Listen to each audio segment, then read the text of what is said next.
We are live with Ros Belford. She has written an uplifting memoir about she's a writer, a wonderful person that I met in Sicily, and she moved to a gorgeous Sicilian island with two tiny children.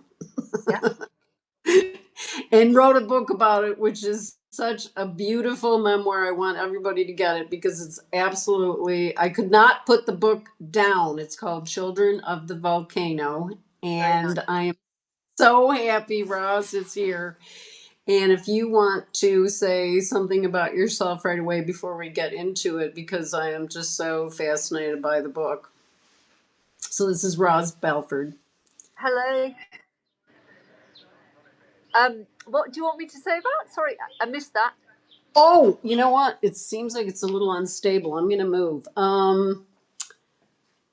Yeah, I got that It, too. you know what? I wanted to ask you about how you came to decide. I know you're a writer Yeah. and you came from England. Why don't you tell me a little bit about how you decided to move to Sicily and when it was and where you moved from, just to give a little bit of a background on you. Okay. Well, it was actually one of those moments in your life when everything goes wrong. So I love it. yeah, so my relationship had broken up. I was alone, single mom with two young children in London in the rain. It was February, which is like the worst month ever to be in England. Oh, And I'd put in a proposal for a book to write a book about following the route of the Odyssey all around the Mediterranean, and it kept getting rejected. So it was just like I have to do. And I was standing at a bus stop in the rain with the children, and thought there has to be more to life than this. I have to do something else. And I remember the window of the bus was all smashed, and the kids started playing with the glass, and it was like, no, this is not the right place to be bringing up a 5-year-old and a 2-year-old.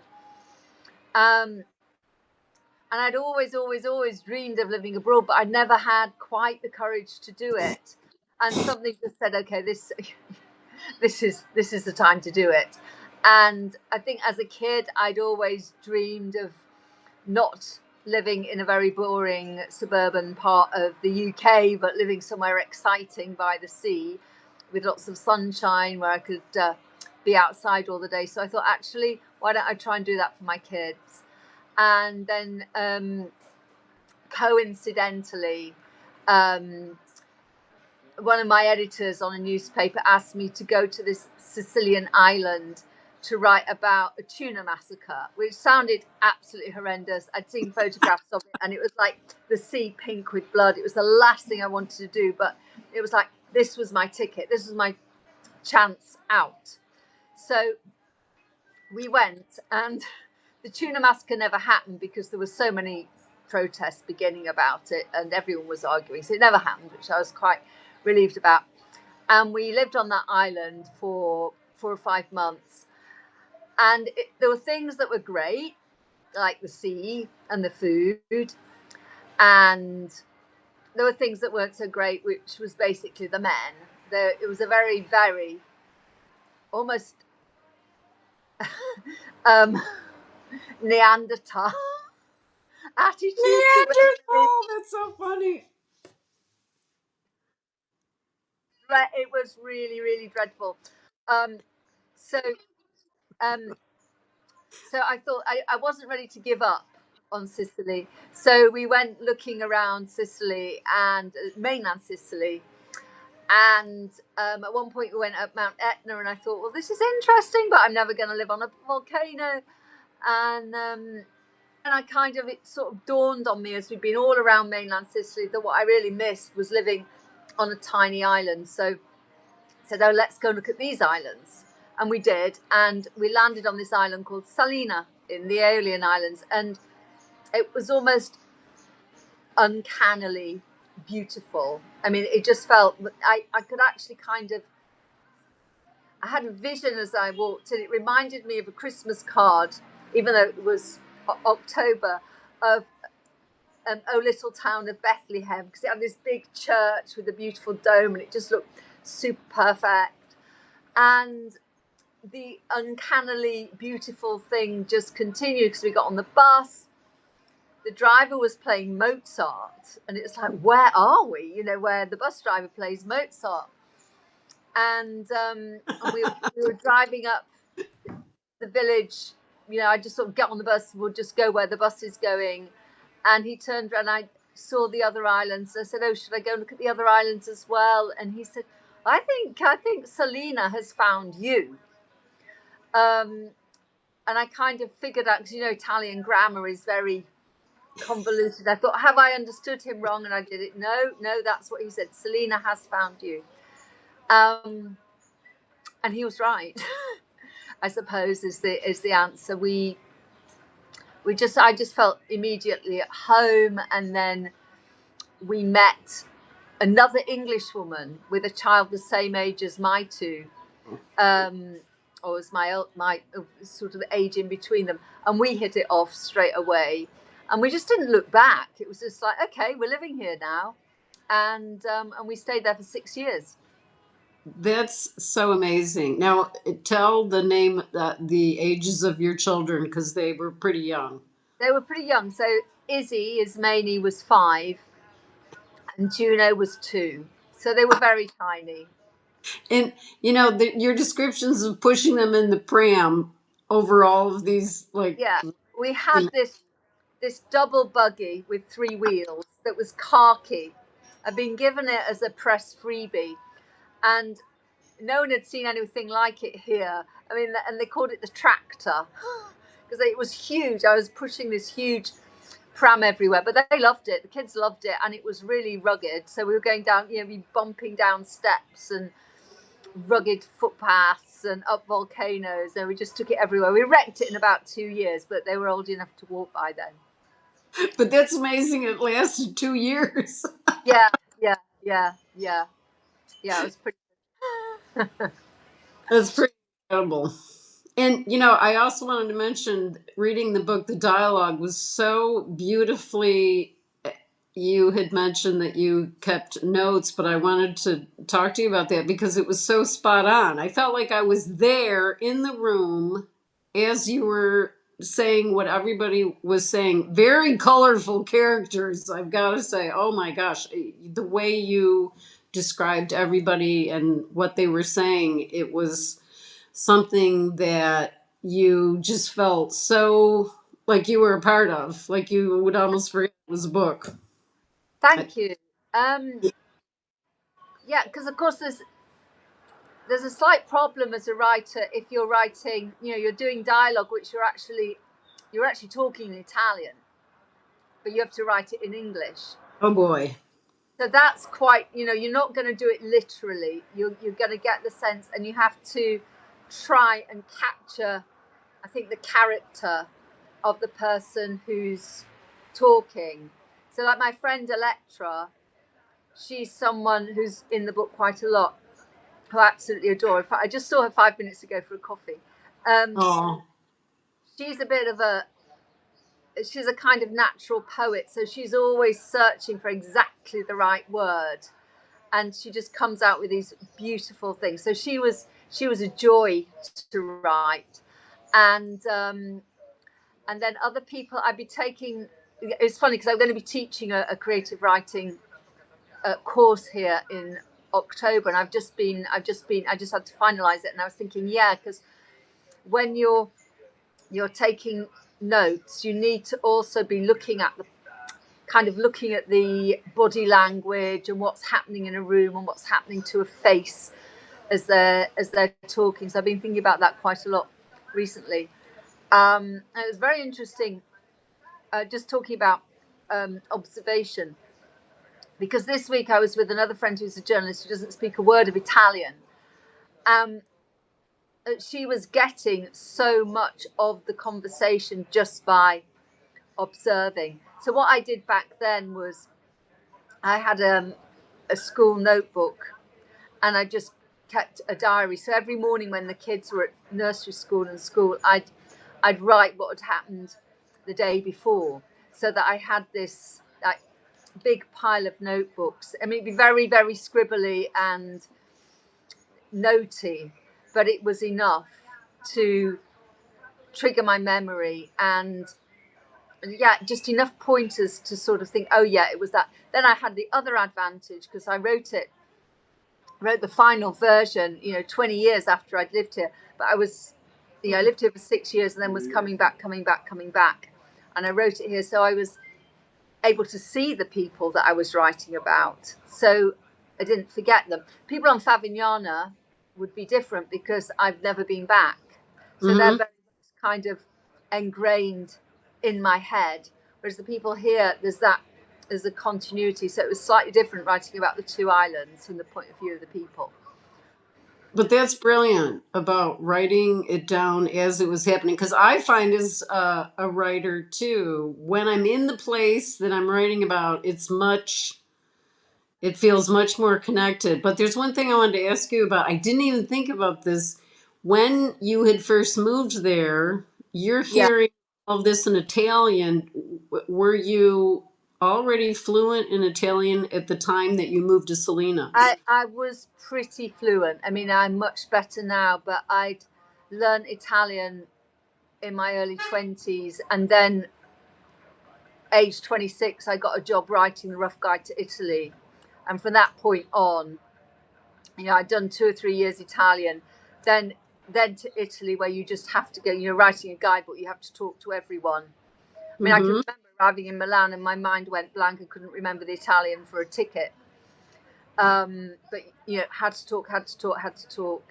So it would have been. I wouldn't have really wanted to go and live somewhere I didn't speak the language, because you just can't participate in the same way.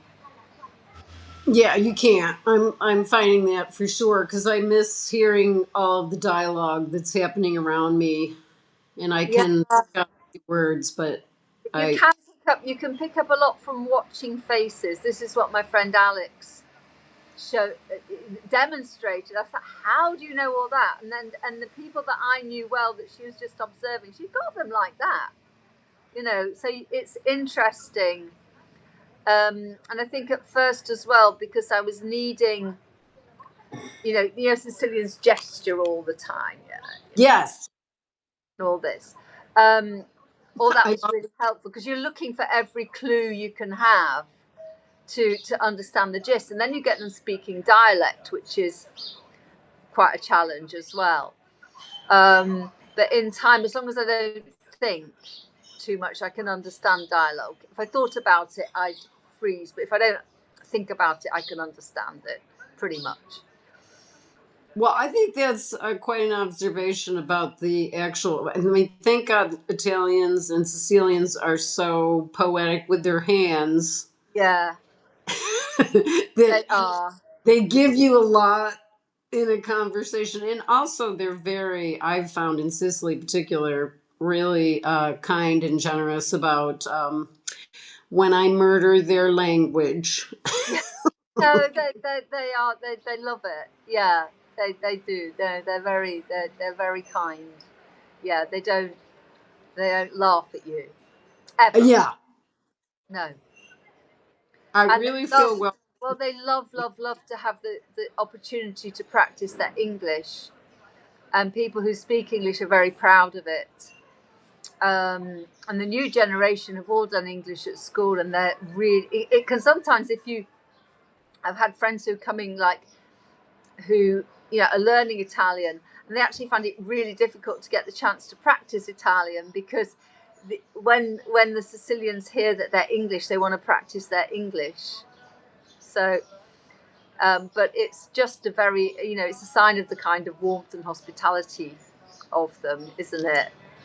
And they've Oh, been invaded by so many different countries. They've kind of had, it must be in their DNA. It's better to welcome strangers than fight them. So, yeah, and it yeah. was really only just this time where it kind of clicked into my head that Sicily has been invaded by Phoenicians, Romans, Normans, Arabs, Spanish. Am I leading anybody out? And so that means the food's going to be the best in the world. And Yeah, the nature of, I mean, it's just kind of incomprehensible to think about how much they were taken over. And they must really be proud that they're Sicilian and they don't have to be taken over yeah, anymore. yeah, yeah, yeah, yeah. No, definitely, definitely. I definitely think that's the case. And so, Um, oh, go ahead. no, no, I wasn't saying anything. I don't have anything. Well, I wanted to bring up the islands just because this is my seventh trip to Wow. Sicily. A 1 2 months. It has been almost 3 months, but I had never stayed in the Ionian Islands. And wow, I mean, if you can talk a little bit about that whole, it just changed my perspective. I didn't even want to come back. I mean, the fact that you're taking a ferry out to these volcanic islands. Yeah, There's an active volcano. I mean, I love volcanoes, but to be have it in your neighborhood yeah. every, I mean, that's quite something. It is. I mean, there are two active volcanoes. So, yeah, I mean, living on an active volcano, one of them steams with sulfur and the other explodes every 20 minutes. That would have been too much for me. It was enough to see one from the distance, which I can from where I'm sitting now. Um, but Well, it did, there's so many signs of volcanic activity, and which just fascinated me. The fact that maybe because I was in quite a vulnerable part of my life when I came here, um, mm, that the islands were all the result of happenstance. It was just chance that, you know, this volcano exploded in these conditions and formed rock in that way, and this one did something different and formed rock in this way. And yesterday I was in some kaolin mines on Lipari, where the kaolin, which in the West we use it as medicine. I think it's like a stomach medicine, and it's probably used in building. But it's pink, orange, bright violet, ochre, all the pigments stained by whatever minerals happen to be in the rock. I mean, you're just surrounded by, Volcano. I think you went to Did you go to Volcano? You can swim above. Um, you've got the volcanic gases bubbling through the sea, so you can feel it warm. And then there are mud baths, which, as my friend Alex said, look like blue custard. It's like they are really disgusting looking, but I think they're very good for your skin. There's just so much happening, and it's also a landscape that could change very easily. And then another aspect. I mean, they're very, very beautiful, very, very fertile because of the volcano. So they're famous for their wine and famous for capers. But another element that I, it wasn't like, oh, I chose the islands because of this, but it was something I realized living on them, was that we weren't in control. We're not in control of nature on an island. And I thought this was a really, really good lesson for kids, a really good beginning in life mhm. for them, that you're not in control of nature and you can't do whatever you want. And, even at the most superficial level, we couldn't go to the supermarket whenever we wanted because the sea might be too rough. So it was kind of like, I thought this was a very good beginning in life for a child. Not I'm saying that everyone has to come and bring their kids up on a volcano on a volcanic island, but it was good. It's like, okay, I can't have everything I want, and I have to know my place within nature, within the planet, because we're not in control. So and just tell you how beautiful they are. They're very, very lush. Mhm. Lots of bright pink bougainvillea, very scented at the moment, jasmine and orange blossom. Oh, The houses are mostly whitewashed or pink washed, or with little terraces in front with columns in front. They're very, very pretty. Um, and I think one of the things I noticed as I was talking about it the other day with a friend, if you live in an archipelago of islands, which we do, 7, it means you don't just have a view of the sea, you have a view of the sea and land. So you've got the light changing Mm. on the land. And Panarea, which is a tiny island out that way, it looks translucent in the sun as the sun's setting. So it's just incredibly beautiful, mountainous and beautiful. So yeah, because you were on Lipari, I think. Yeah, and I stayed for a week, and they gave me this apartment that had a rooftop terrace, and I loved the rooftop terrace so much that I didn't feel like I needed to go anywhere else. It's so beautiful. View at sunset was Yeah. spectacular. Yeah, I mean, someone asked me, I think the talk you came to in Syracuse, someone said, why did I choose a house because of the view? And I thought, well, that's so obvious. Because if you've got a beautiful view, you kind of don't need to go anywhere or do it. You're going to be, you have something to lift you out of yourself every day when you wake up, or you sit and have a cup of tea or coffee or a glass of wine. You've got this amazing view. So the house I've just bought, I bought it because of the view. It's Yeah. nice. I bought it because of the view. I wouldn't have wanted a house without a gorgeous view. And it's just like I'll sit on my sofa inside it and go like, oh, look at Oh, that. I don't need to put the TV on. I love that you said in the book that having a view was a privilege because I feel the same way, especially when I'm traveling. It's like, well, of course I want to see the most beautiful views. And, that's what made me feel cemented in that apartment for a whole week. I Yeah. just didn't want to go. Every time I went up to the terrace, I'd be gasping. It was so lovely. And you can get a little bit. It's like, oh, but I want to see it in every light and every. You get so compelled by the view you have. You want to see it in all the different moods and times of day, don't you? Oh, We have absolutely. stars. We have great starry skies as well because there's not much light here at night, which is also really magical. I love that, and I love the sounds as well. The cockerels crowing, and even the dogs barking, crickets, all those sounds you get. So lovely. Oh, that must be so exciting that you got your house. How Yeah, wonderful. I bought.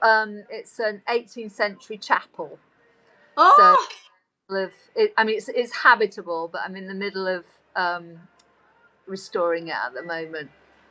So yeah, it's very exciting and it has an amazing. So incredible. I So it's sleep under holy the vibes. dome. Tell Hmm? me. It's got holy vibes. Yeah, yeah. We had a lot of statues in it. We had to take away. Didn't know what to do with them. You have Like, a lot of what? we, we had statues of Jesus, and it had Wow. been it had been deconsecrated a long time ago, but there was still we found a cupboard full of plaster statues, so we had to get rid of them. I just put them out for people to The take. garden. No, I didn't put them in the garden. I could have put them in the garden. No, I put them out on the road because I thought people could take them, and if they didn't, the rubbish man would. Terrible thing to repeat. That's funny. I Yeah, immediately thought of like garden, yeah, fountain. garden gnomes. Yeah, yeah, yeah. Could have done. Could have built a little grotto. Yeah. Oh, it sounds wonderful. Oh my gosh. And Yes. that No. feel a different feeling that this is yours on your favorite island in the world, that you raised your children there. Yeah. Yeah. So my younger daughter Juno, she's now 23, and 2 weeks ago she came to the house for the first time, and she said, "Oh, it's kind of weird arriving, Mum, because this is the house where I'm probably going to bring up my kids." So, and I thought, oh wow, that I must have done it right. If she wants to give her kids the same childhood she had, then I must have got something right. So, and then she apologised. She said, "Oh, I don't really mean when you're dead," but she did. I don't This is really. going to be my house. It's so funny. Yeah, yeah, yeah.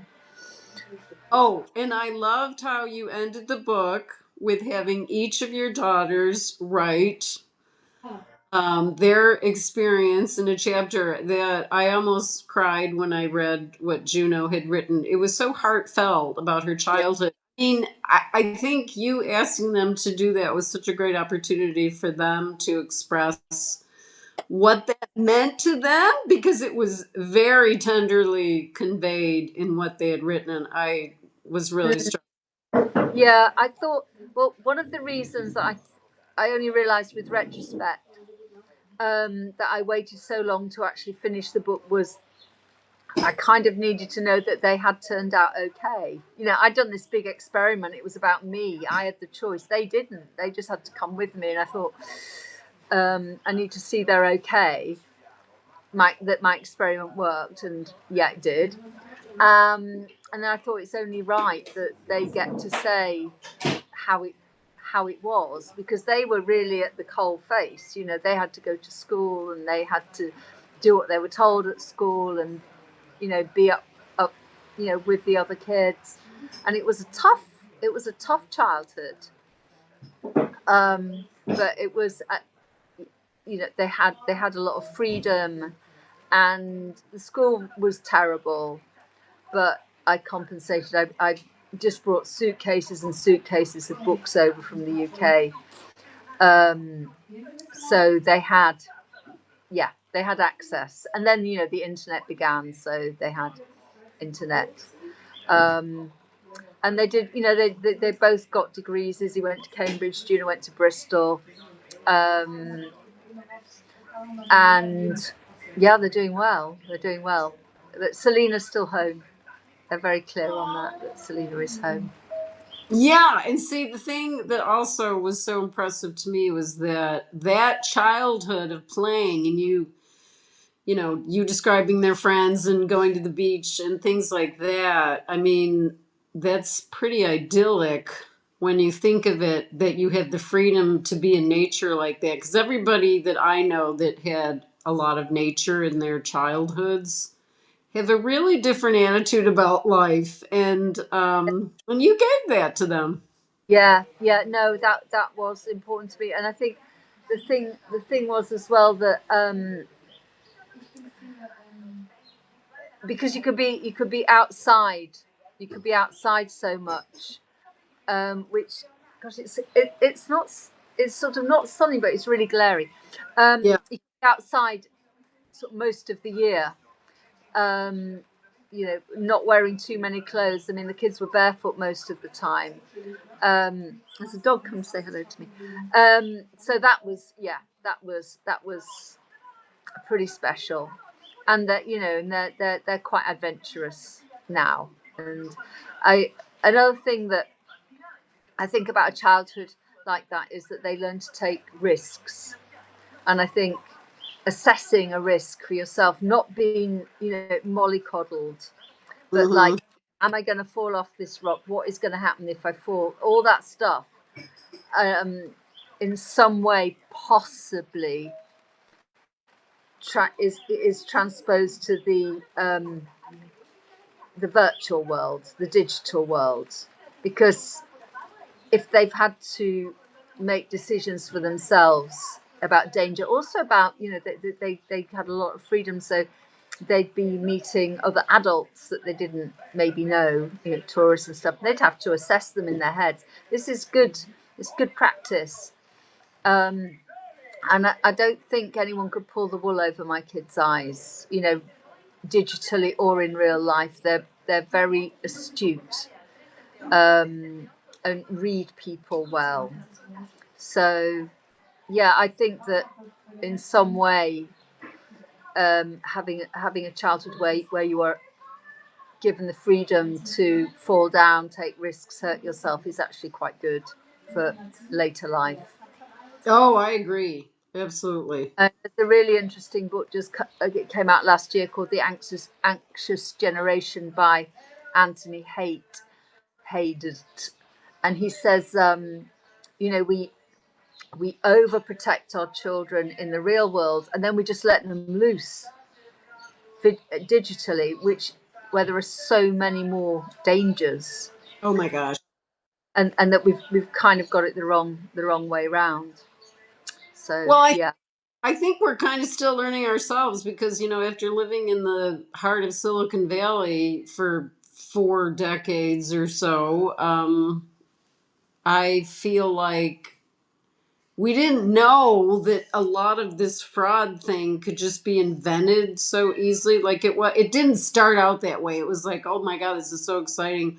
All this innovation, like everybody, I was right there when it was just yeah, coming, and it yeah, was fun. Like it just isn't what it became is different than what it started as, because I just think people didn't really know what was going to happen. And so I think what you gave them to have that wisdom and intuition mm. is something that, you're not going to learn in college for certain.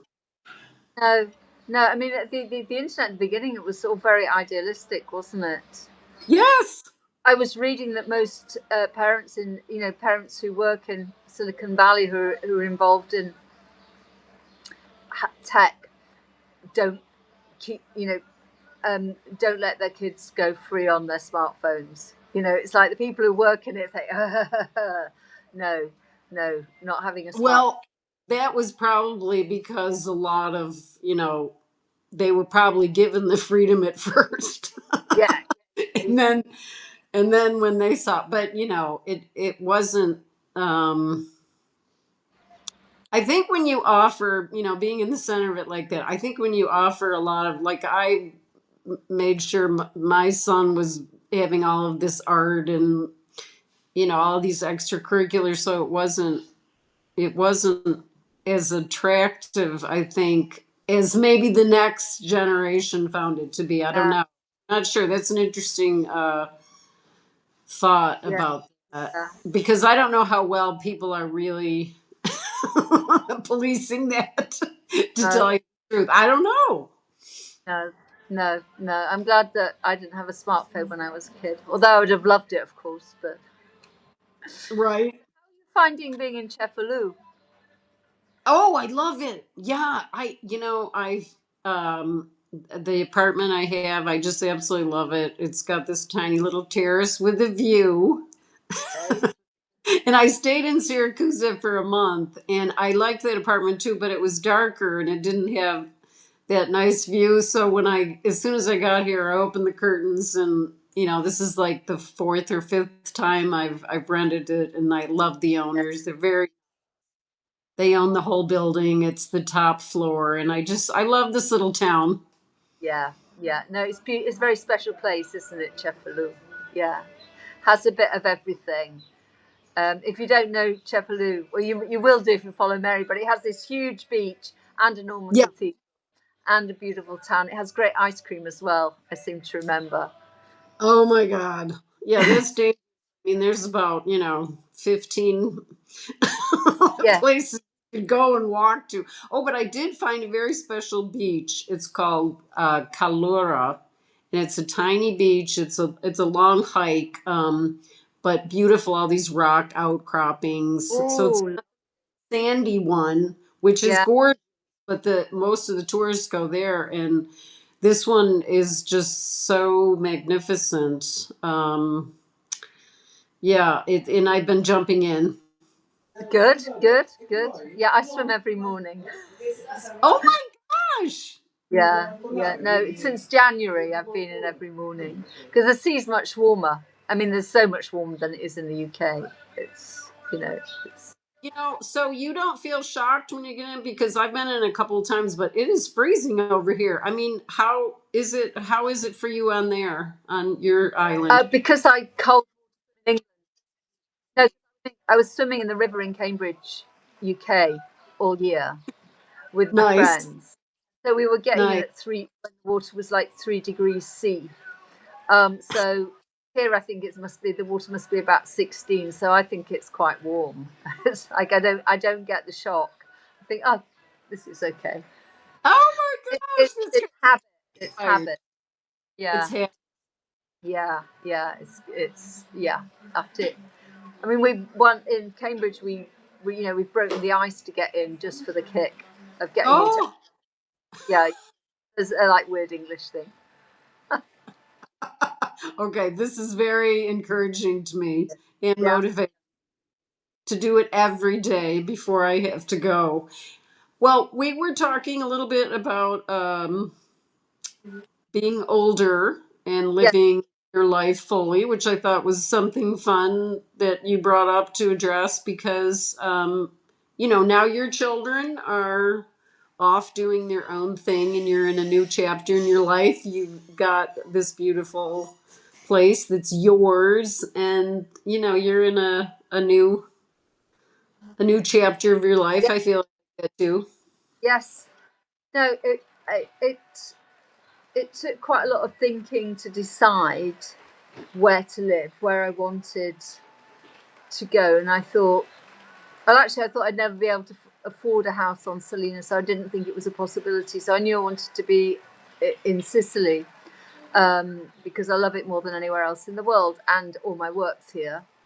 I mean, all my writing, I write about Sicily all the time. So yeah, it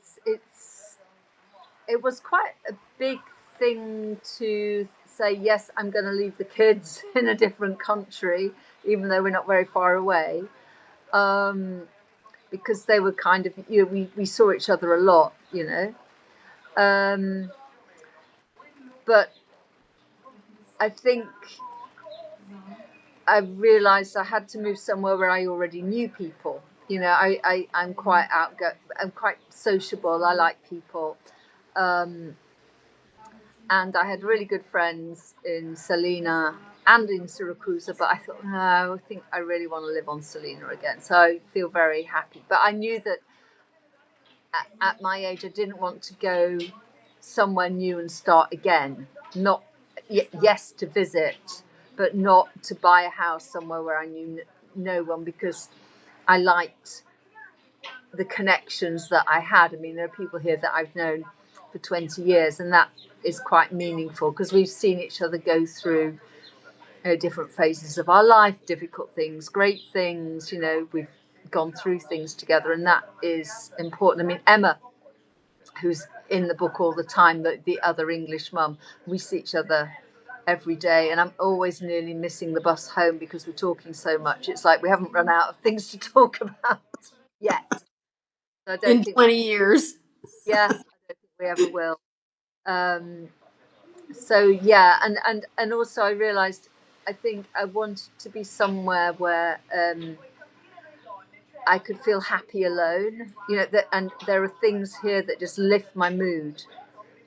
And it can be something really, like yesterday. I was feeling a bit sad because my friend had gone and we'd had the most amazing 2 weeks. And I walked down to the supermarket, but I passed a guy who's got some chickens, but he wasn't there, but some of the chickens had escaped. So I rang him, and then he came up, and I ended up with, a huge bag of eggs and some homemade honey, homegrown honey. And I thought, this is why I live here. It's the community things and the food, and and that kind of encapsulated, two of the reasons. It's not like he's a close friend, but that connection, like, ah, Simone's chickens are out, I better give them a ring. It's like everyone's interconnected. And I come from Leeds, which is a big city, where there was no longer that kind of sense of community. So yeah, I like that. And that's the first thing I miss when I'm in the culture shock of back in the USA because all of a sudden it's just, it doesn't have that small community connectedness. And I And you're think that, in cars, aren't you? You're in cars. and you're in cars. See, this is the thing. This is one of the things that is such a major point for me because it's 95% less stressful than being in the USA just for that reason alone. Of course, there's many, but just I don't drive here and I love it.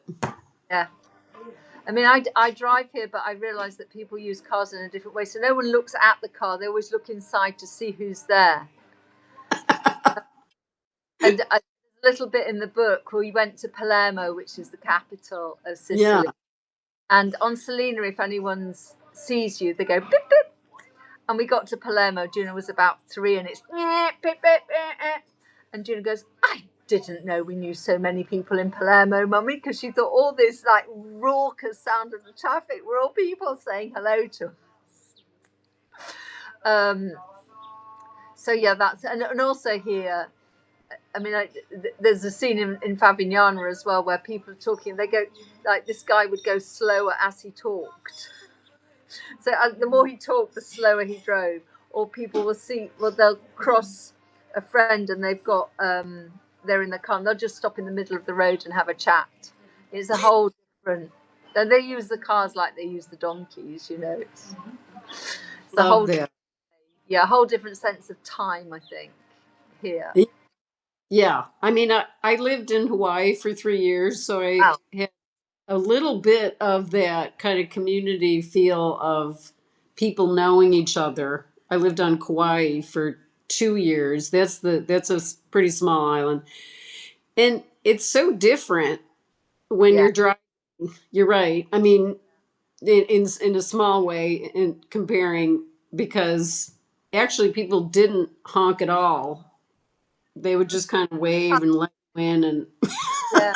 Lovely. and then if a tourist came, you'd know it was a tourist because they were honking. It was really funny because you could of course know right away. But I think what you said about the food and the connection, and feeling like you're in this beautiful community. I mean, I think it's just so wonderful that you found it and you've made this life that you love there. Yeah, yeah. So yeah, and I'm just beginning to work on the next book, which is going to be using food as a way of digging into the history and culture and the people. Basically it's an excuse to get into people's houses and talk. You know, Yeah. so that's I'm just working. I'm working on that at the moment. So I'm quite excited because I also knew that I wanted.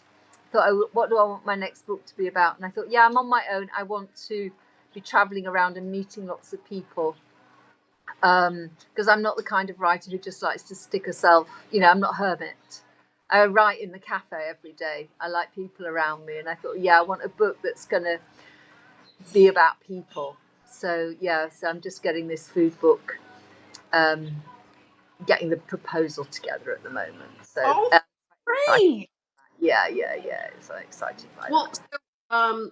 so I want to talk a little bit more about your next project that you're going to be doing with the, and also, did you start? So you touched upon it a little bit in your book about how you got the writing jobs, but it's interesting to look at your progression from when you moved there to what it is now, and then I loved what you just said about that's the kind of writer you are, that you like to get out and talk to people. I love doing that too.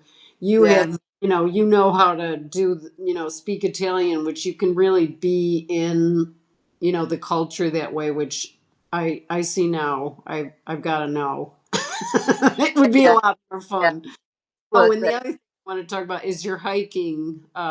Okay. Yeah, yeah. That fantastic idea to take people. So tell us a little bit about that. Well, the hiking, no, it's just a friend of mine has a small group hike travel company called Explorer, and he asked me to.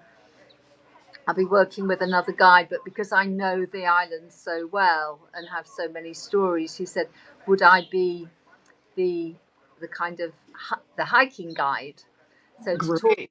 people as we go, so not just the official guide, but have me too, because I could um, tell people lots of stories and know the islands kind of from the inside, not just from the outside. So I've been this week with my friend. We've been testing out the walks and finding new walks and finding foodie places to go. I found a wonderful jam maker on Volcano who gave us black fig and malvasia, which is sweet wine jam. And it's just Oh, so just like everywhere I'm going looking for good food. Um, There's and no better figs than Sicily. no, no, Sicilian figs are incredible. So I'm going to be doing that in May. Um, so I'm very excited about that. And then I'm doing another one in October, which is with an American company called Tiny Elephant, who are part of a bigger group called Agave. And I'm going to be doing a creative writing on Selena. So taking people all over, well, in the Aeolian Islands, we're going to stay on Selena and just getting people to really, really enjoy writing and free up and write about nature and write about people and write about food and write about themselves, because you're looking at yourself in relation to this environment. So doing lots of, we're doing a creative writing course, not a course, but holiday A holiday, yeah. October, which I'm very excited about. And then I'm writing my book, and then I might be doing a couple of new guidebooks. I might be doing something to Puglia, which is the heel of Italy, and Sicily for a guidebook company. So, and then the other thing that I do, which is very, very jammy indeed, is I review luxury hotels. Oh, So fun. yeah, and so I go from living, in my little chapel where I don't really have a proper kitchen yet, to staying in five-star hotels and, Wonderful. and writing about them. So not all five-star hotels, but some very, there are amazing hotels in Sicily, especially like the high-end boutique hotels. People are doing extraordinary things there. So I do that, and I review restaurants as well. So I have a nice mixture of things, from um, yeah, swimming wild and hiking to having cocktails in five-star hotels. So I have a nice balanced life, I think. That sounds amazing. Now, how Yeah. did you, that's very interesting. How did you get into that avenue of the restaurant and the hotel reviews? I'm curious because I like to eat a lot myself. Okay. Um, it started in London where I was an editor at Time Out, and then Oh, I used to write for their eating and drinking guide. Then I did a book on Tuscan restaurants for a company called Cadogan, who don't exist anymore. And then it built up from that. And then I think it was sort of out of the blue, the Telegraph. And they must have read stuff I'd written or something online, because they got in touch with me. I think it's possibly about 10 or 12 years ago, to see if I could do some hotel reviews. So yeah, I did 37 last year. So it's wow. because it's also like I can use going to the hotels to explore different parts of Sicily myself. So Mhm. it ties in very nicely with my own work. And I always take a friend with me. So yeah, no, it is a lovely thing to do. It's how I knew the Gutkovsky, where we did the Gutkovsky Hotel in Ortigia, where I did the book event, was because I got to know them because I was reviewing it for the Telegraph, and that has to be 12 years ago, and we're now really good friends. So Oh, and uh, that's where I met Roz at the hotel yeah, at Gutkovsky, in which is a really special little hotel, isn't it? It's it is. only be in Sicily, and all their um, anything that they can have had made by someone local is made by someone local. The ceramics, fabrics, furniture, everything. It's beautiful, isn't it? Oh, I loved it, and I only saw the public places. It was full, so I didn't happen to be there when they were checking out. So I didn't see a room, but all of the open spaces where it's located, I was really Well, impressed with. They were great offering. upholstery as well, don't they? Really funky, beautiful chairs and stuff. So yeah, no, it's a great place, and the owners are lovely as well. Not just, they didn't pay me to say this. They don't know I'm talking about them, but no, special place. No, I like telling people about good things. Quite, that I find that I'm not going to be making any monetary Yeah, anything from, exactly. but just people to know. Like I was surprised. That was my third time in Syracuse. I didn't know about the Gutkowski, and I just thought this is such a great feeling here. What they've Yeah, created. So yeah, that it was nice to meet you there. yeah. No, that was great. That was great. So, is your surname Polish? Bartnikowski.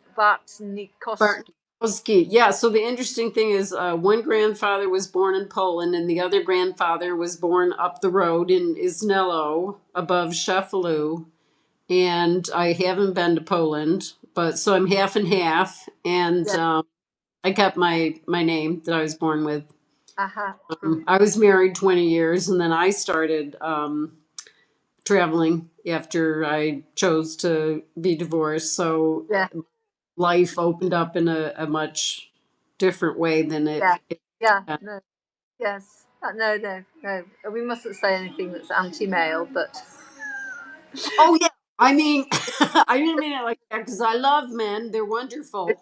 Um, it's interesting though, going back to the being. What did you call it? You put it in such a poetic way about not an elder, but you people, late, older women. What did you call it? late adulthood. That's from an Yeah. article in the Atlantic recently. See, I haven't heard it called that. So anyway, so that's a good way to call it. Um, is that I think in a lot of ways, women bloom in this different way because they're not taking care of children and, everything. I mean, I see, and it's not a man thing. It's more of getting to a place, I think, where you have the freedom to do like all of the things you just mentioned Yeah, yeah. are like to me feel like a whole different stage of your life that you get to experience that you probably wouldn't be doing if you were raising children. It was. I've done hotel reviews with children, and I wouldn't choose to. Yeah, yeah. It's not my favourite thing to do. Um, but yeah, yeah. No, no. It's a time to be embraced, isn't it? You know, we Yeah. don't have those hormonal ups and downs anymore. You know, that looking back, um, periods. You know, that's Wow. every month, and you're over, and it's like, oh, just kind of float along now. Oh. Yeah, you know, we have complicated bodies and minds, don't we, women? Yeah. So I think part of what we can do is, spread the word that it's really a time to look forward to in your life where it's a privilege really to get to this point. Yeah, it is, and if you're able to get around still, get around, do stuff. Yeah, I definitely think so. Definitely. Yeah. Yeah. So I think we've had a wonderful conversation. How can people stay in touch with you and find out about your what's coming up for you? And I'll definitely put the book link in the information. Yeah, And then so anything there's else you want to say? there's my Instagram is ros.belford, but probably um the best. Oh, I'm on low battery. The best way is there's my publishers are called September. So if you just Google Children of the Volcano by Ros Belford, you'll find me. And I think you've got my website address, haven't you? So we can put that up and the link to me. Okay, yeah, like you did it. You had the whole link tree, And all the and um, everything. So but I'll definitely at put it the up. moment, actually, I've got it here. This is my proof copy, but that's the book at the moment. But it's coming out in a beautiful new colorway in paperback in on the 22nd of May. So that's a good time to buy it because it's lighter to put in your luggage and Oh, half it's different price. than this one that you just held up. Yeah, this is actually this is um, This is my proof copy. It's very Okay. messy, but the it the proper paperback, because it came out in hardback only last year, so we're now doing a paperback. Oh, fantastic. Blue and yellow. It's very pretty. Oh, Um, good. Yeah, I didn't know because I got the Kindle version. yeah, they decided to do a different colorway for the paperback, so you can have both copies. The collection. Um, so that's out in May, and I'll be doing lots of events, in the run up to that. Oh, Um, fantastic. yeah, yeah. And Roz, you have a beautiful voice. I don't know if you've done an audio or you were thinking of it. I've done a couple of mine, and I think your voice is. I think it just would be great. Oh, thank you, Yeah, thank you. Well, I might have a go. yeah, definitely. I think just another way to reach people. I. Yeah, no, it's yeah, it's good. It's good. There is if anyone is just wanting, I'm very proud of this podcast that I did for. It's called Where to Go, and it's just tells you all about Sicily. It was with Dorling Kindersley, who are one of my publishers, and the format was really good. You get it on Spotify or Apple, whatever it's called. Yeah, but I sort of feel that the way they asked my questions allowed me to really crystallize what I wanted to say about Sicily. So if anyone's thinking of coming to Sicily, I even to friends I say go and listen to that because it'll give you a good idea. So that is I did it a couple of years ago, but it's all still relevant.